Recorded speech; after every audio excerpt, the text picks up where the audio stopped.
Саламатсыздар, урматтуу телекөрүүчүлөр, массалык маалымат каражаттарынын өкүлдөрү, социалдык тармактын колдонуучулары Баткен облусундагы кырдаалды ыкчам чагылдыруу боюнча оперативдүү медиа штаб өз ишинин алкагында маалымат жыйындарын түз алып берүүнү улантууда. Азыр сиздерге Ички иштер министрлигине караштуу коомдук коопсуздук кызматынын башчысынын орун басары Исмаилов Нурлан Курманбекович облустун аймагында коомдук коопсуздукту камсыз кылуу, жол кыймылынын коопсуздугу жана жабыр тарткан аймактарда коопсуздукту сактоо боюнча аткарылып жаткан иш-чаралар тууралуу маалыматтар менен тааныштырат. Нурлан Курманбекович, саламатсызбы? Баткен облусунда кагылышуу орун алган аймактарда коомдук коопсуздуктун абалы кандай? Спасибо. Саламатсыздарбы, урматтуу кыргызстандыктар, жалпыга маалымат каражаттарынын өкүлдөрү. Баткен облусунда аба тургусу боюнан турат чыңалуу сакталууда. Баткен облусу боюнча ички иштер органдары жана аба катары берилген күч каражаттарынын коомдук коопсуздук камсыздоо боюнча иш-чараларын Тажиктандын кол салуусуна жабылган турак-жайлар, мамлекеттик имараттарды тоолосо үйлөр толугу менен карап жана анын чынын аныктоо боюнча түзүлгөн тергөө топторунун ишин жүргүзүү бүгүнкү күндө улантылууда. Мындай айтылгандай, анын үчүн атайын ведомстволордук топ түзүлгөн, анын курамында башкы прокуратуранын, аскер прокуратурасынын жана Ички иштер министрлигинин, өзгөчө жалган министрлигинин, жергиликтүү бийлик органдарынын өкүлдөрүнөн түзүлгөн. Кыргыз Республикасы жана Тажикстан Республикасы ички иштер министрликтеринин кызматкерлеринен турган белгиленген кайгылуулар чектеш аябаттарда уюштуруп, күнү түнү коомдук тартип жана жарандардын коопсуздугун сактоо багытында түшүндүрүү иштери жүргүзүлүүдө. Жерди социалдык имараттар жана эвакуация кеткен жердеги жарандардын турак жайлары милиция кызматкерлери тарабынан кайтарууга алынган. Жол кыймылынын коопсуздугу боюнча улам атамдары жүргүзүп жүрүүдө. Кызматкерлер тарабынан келип жаткан гуманитардык жардамдардагы жол кыймылынын коопсуздугун камсыздоо кызматкерлери тарабынан жер жерлерине жеткирип берүү алар коштосуна жеткирип берилүүдө. Бүгүнкү күнгө карата тергөө топтор тарабынан ага суу учурунда жабыркаган турак үйлөрдү жана соода үйүндөрүнө кароо иштери жүргүзүлүп кетирген чындыгын аныктоо иш-чаралары улантылууда. Ички иштер министрлиги Тажикстандын тышкы иштер министрлиги тараткан билдирүү чындыкка дал келбейтигин жана эч кандай фактылар менен тастыкталбагандыгын билдирет.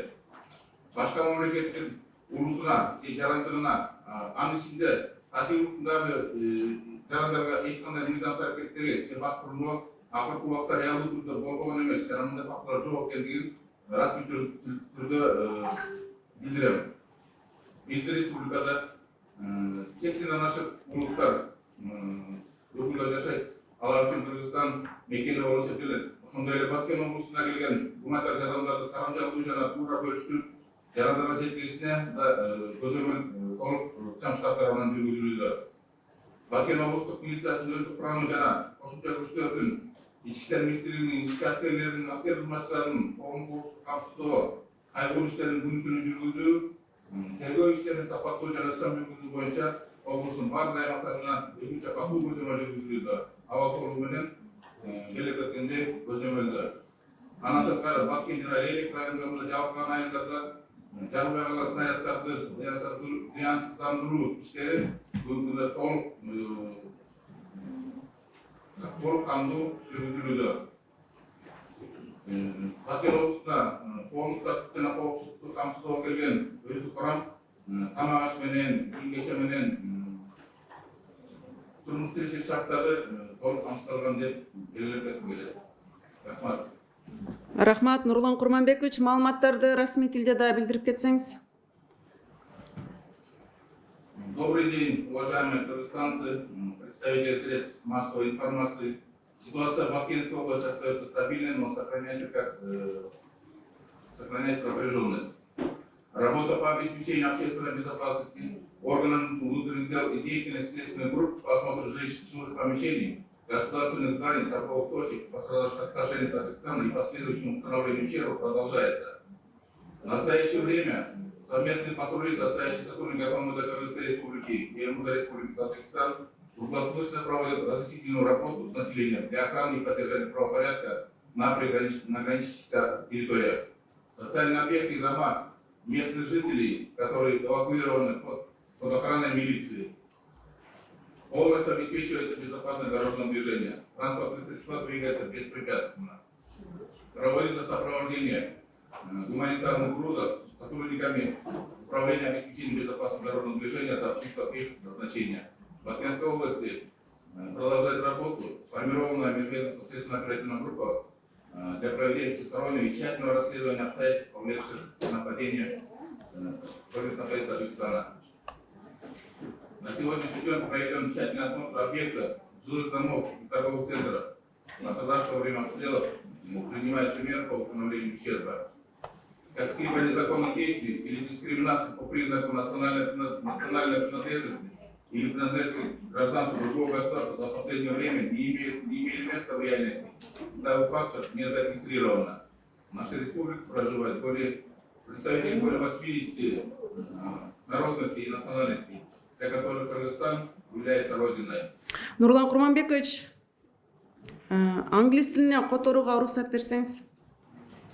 I'd like now to greet the media representatives and the journalists and the viewers online.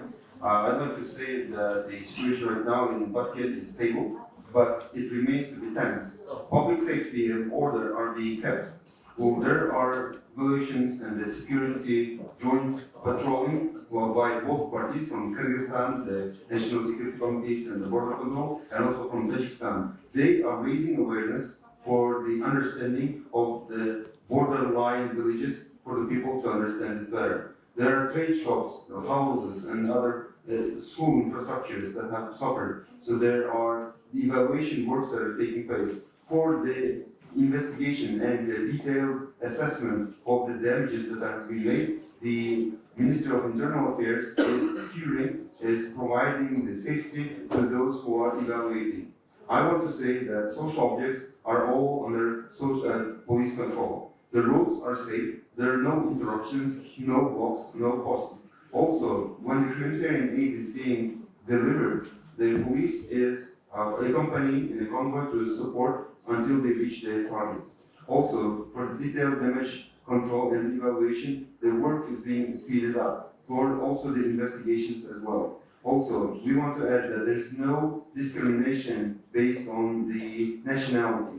Overall, there are 80 different nationalities residing, and those Tajik families on the Kyrgyz party are also the Kyrgyz citizens. They are also those who have suffered. They are also being provided all types of assistance. So what we are experiencing of the different nationalities and no discrimination whatsoever.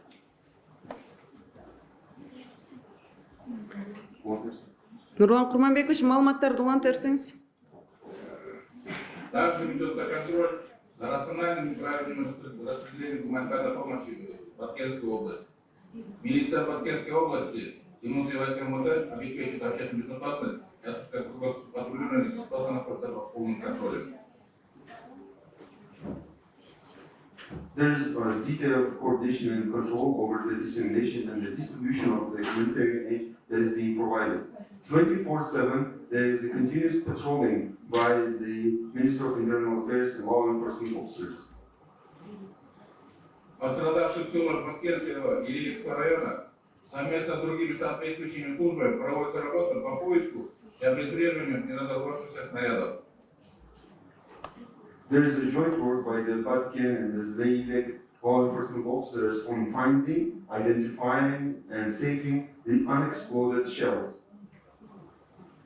Личный состав, задействованный в обеспечении общественного порядка по Баткенской области, полностью обеспечен продовольствием, бытовым обмундированием, нательным бельем и туалетными принадлежностями.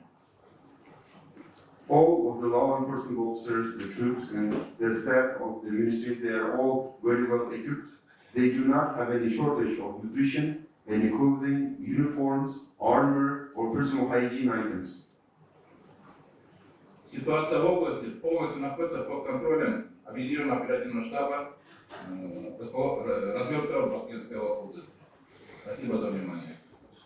All of the situation and the conditions are fully under control of the main headquarters that have been found in here. So all is being coordinated from one single center and the information is being delivered. Thank you for your attention. Рахмат, Нурлан Курманбекович, айтсаңыз, кооптуу аймактарда коопсуздукту камсыз кылууга канча милиция кызматкери тартылган? Кооптуу аймактарда коомдук жанагындар коопсуздукту камсыздоо максатында 2000ден ашык ички органдардын кызматкерлери жана ички аскер жокейлери тартылып камсыздоодо. Рахмат, урматтуу телекөрүүчүлөр, Баткен облусунун аймагында коомдук коопсуздукту камсыз кылуу, жол кыймылынын коопсуздугу жана жабыр тарткан аймактарда коопсуздукту сактоо боюнча аткарылып жаткан иш-чаралар тууралуу тааныштырып, биз менен жеринен байланышта Ички иштер министрлигине караштуу коомдук коопсуздук кызматынын башчысынын орун басары Исмаилов Нурлан Курманбекович болду. Баткен облусундагы кырдаалга байланыштуу медиа штаб мамлекеттик органдар менен маалымат жыйындарын чагылдырууну мындан ары да улантып турмакчы. Көңүл бурганыңыздарга рахмат.